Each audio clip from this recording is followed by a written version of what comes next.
بسم الله الرحمن الرحيم. السلام عليكم اخواتي. اليوم ان شاء الله غنحاول نعطيكم بعض الوصفات الفعاله لعلاج نزلات البرد والسعال، يعني الكحه والحمى السخانه وحنا مقبلين على البرد. وهاد الوصفات هذه كما قلت لكم في فيديوهات سابقه، الوصفات اللي انا مجرباهم شخصيا، يعني لا لنفسي لا لراسي ولا للاسره ديالي او المحيط ديالي. وصفات اللي هي فعاله ومضمونه. صحيح ان اغلبها من تراثنا الشعبي، ولكن راه الابحاث اليوم يعني يوما بعد يوم وابحاث عالميه تؤكد فعاليه هذه المكونات اللي تنخدم اللي عطيتكم اللي فايت عطيتكم عليها يعني فكره، اللي هي الثوم والبصله. خصوصا هاد جوج مكونين هادو راه فايت هضرت عليهم من قبل، يعني في السر فصلت شويه في الفوائد ديالهم. وقلنا الأهمية ديالهم في مقاومة الجراثيم والفيروسات. وكما قلت لكم راني فايت منزلهم في القناه، اللي بغات تاخذ على الفكره على المواضيع اللي كنت هبطت، راه كاين في القناه اللي فيهم يعني اللي هما وصفات بساط ووصفات من الطبيعه كما قلنا، ووصفات من يعني التداوي بما هو طبيعي وبسيط وفي المتناول. وهاد المكونات هادو راه اخر الابحاث العالميه راه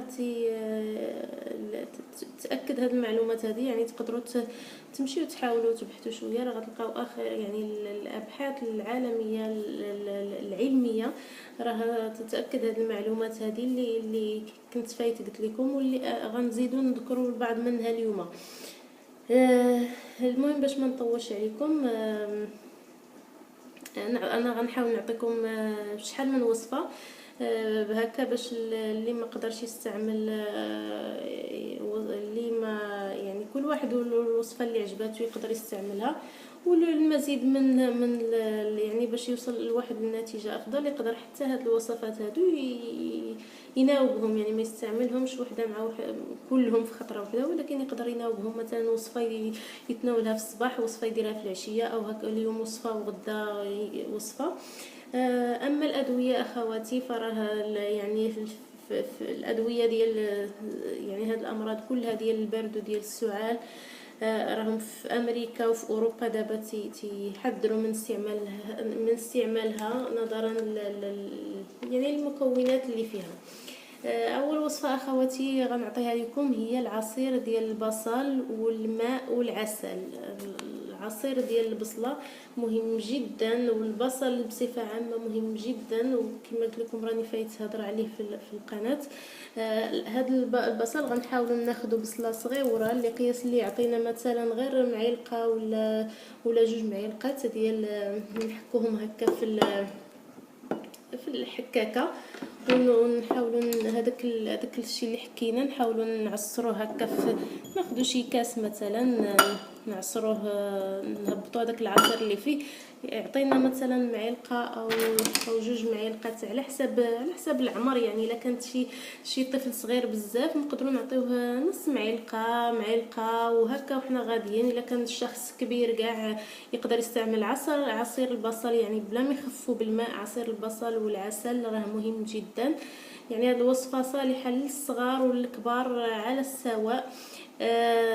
عصير ديال البصل قلنا معلقه او جوج او حتى نص معلقه في واحد مقدار من الماء، يعني اما نص كاس او كاس، ونحليوه بالعسل. هنا انا رساله ليا حيت لان بنتي كانت حتى هي مطروحات واستعملته ليها.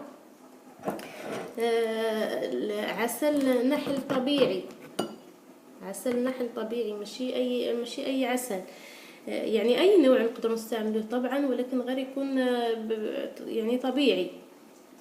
هاد الوصفه هذه راه كما قلت لكم مهمه للصغار والكبار، ومهم جدا ان الماء يكون دافي باش الامتصاص في الجسم يكون سريع، ويعني يعاون الماء الدافي تيعاون على الامتصاص. هاد الوصفه هذه اخواتي نقدروا نستعملوا، ماشي لابد نستعملوا مثلا العصير ديال البصل والماء، ماشي ضروري نستعملوا هاد الثلاثي مجموع، يعني الا ما عندناش العسل نقدروا فقط نستعملوا معلقه د العصير ديال البصله في كاس او نصف كاس ديال الماء. كي ماي نقدروا نستعملوا. الا ما قدرناش نتحملوا الناس اللي شويه تيعيفوا نقدروا الا ما تحملناش العصير ديال البصله نقدروا فقط نديروا العسل مع الماء دافي، الماء السخون يعني اللي نقدروا نشربوه. نقدروا نستعملوا العسل مع الماء، يعني ماشي ضروري هاد المكونات، ولكن الا تجمعوا لينا راه تيعطيو فعاليه احسن. نقدروا نستعملوهم في الصباح وفي العشيه، او الا قدرنا 3 المرات في النهار. الا كان الدري صغير بزاف يعني زياده في الشهر الاول ديالو ولا الثاني وما بغيناش وخفنا من لو ريسك ديال البصله ولا ما بغيناش ندخلوا ليه شي حاجه في الاكل، نقدروا ندوشوا ليه نديروا ليه حمام ديال عصير البصل. مثلا هاد البصله هذه نعصروها ونديروه في البانيو ديالو اللي غندوشوا ليه فيه، نديروا فيه العصير ديال البصله وندوشوا ليه هكا وغيخف ليه يعني الروح، خصوصا الوليدات الصغار مع الرضاعه وداكشي تيتعذبوا بزاف. مهم جدا اننا ندوشوا لهم مره بالعصير ديال البصله. ثاني وصفه اخواتي هي الثوم. فايت هضرت لكم حتى هو على الثوم وفصلنا شويه في الفوائد ديالو.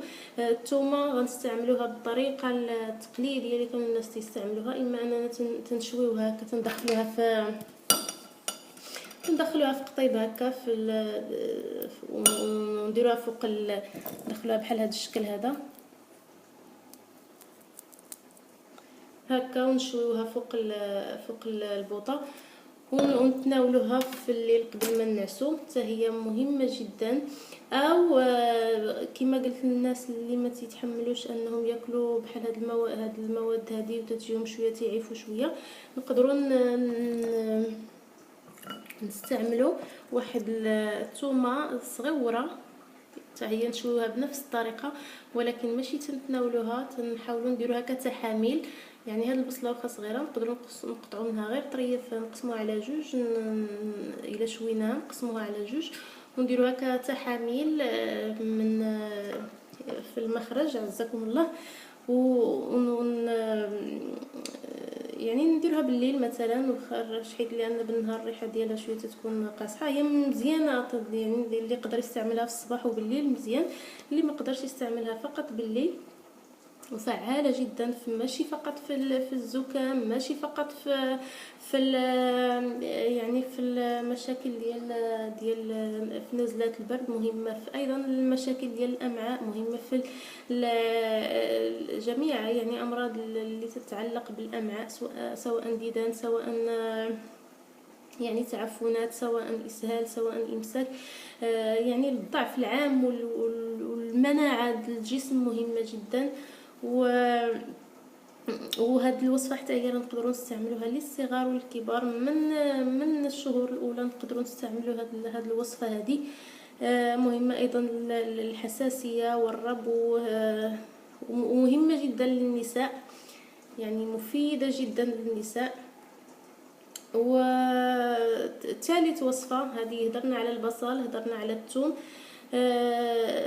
ايضا في نفس السياق ديال الثوم نقدروا نستعملوه في وقيته ديال البرد، نتناولوا بزاف الشوربات اللي ديال الخضر اللي فيهم الثوم، نقدروا نديروا فيهم الثوم بكثره، يعني ماشي نديروا فيهم فص ديال الثوم، نديروا راس ديال الثوم يعني كركوبه ديال الثوم نديروها في الشوربات، مهم جدا في الحمايه وايضا في العلاج.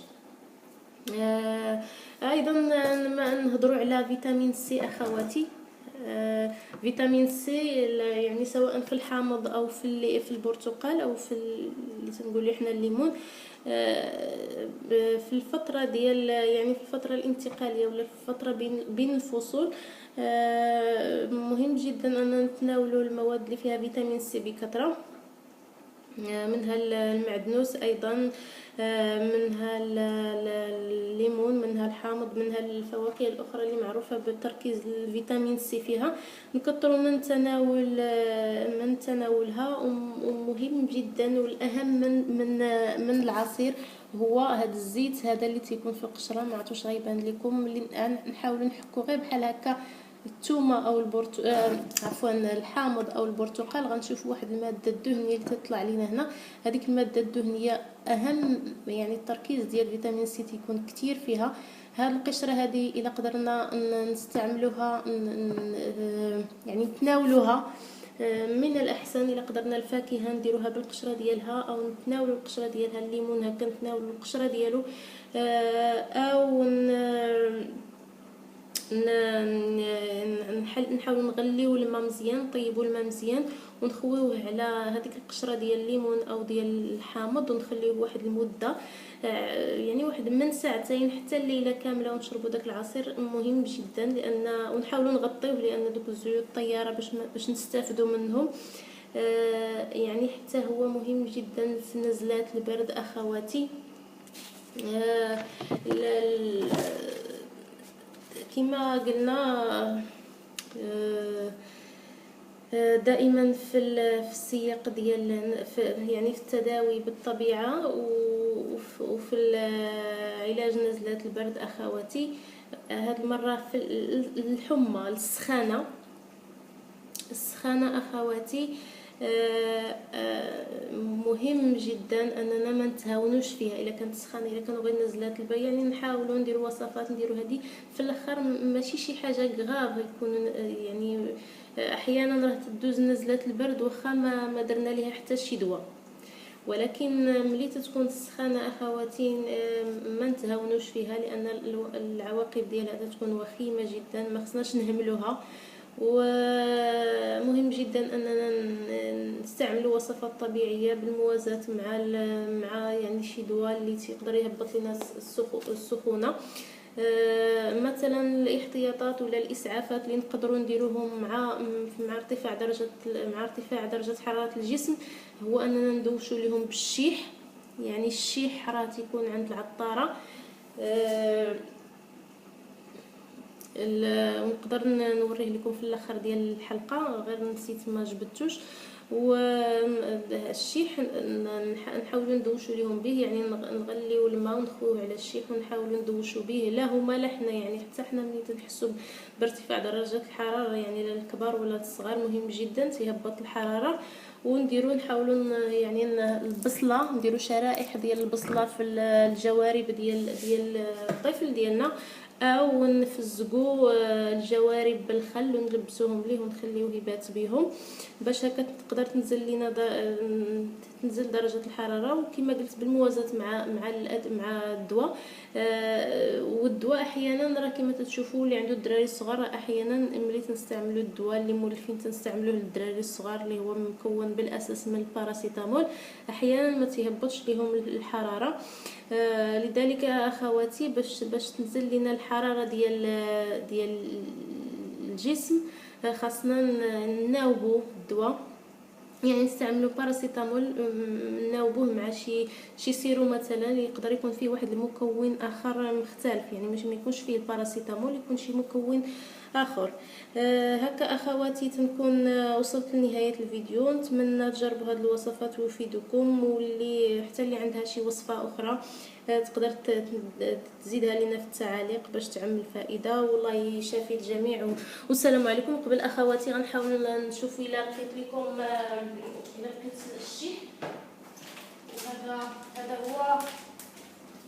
هذا هو الشيح اخواتي، ها هو. نغليو الماء ونديروه فيه، نديروه في الماء ديال الدوش اللي نبغيو ندوشو به، راه تيهبط حتى هو تينزل لنا درجه الحراره. كاين وصفات اخرى، ولكن انا سنعطيكم الوصفات اللي انا مجرباهم وانا لقيت عليهم نتيجه. وكما قلت لكم الله يشافي الجميع، والسلام عليكم.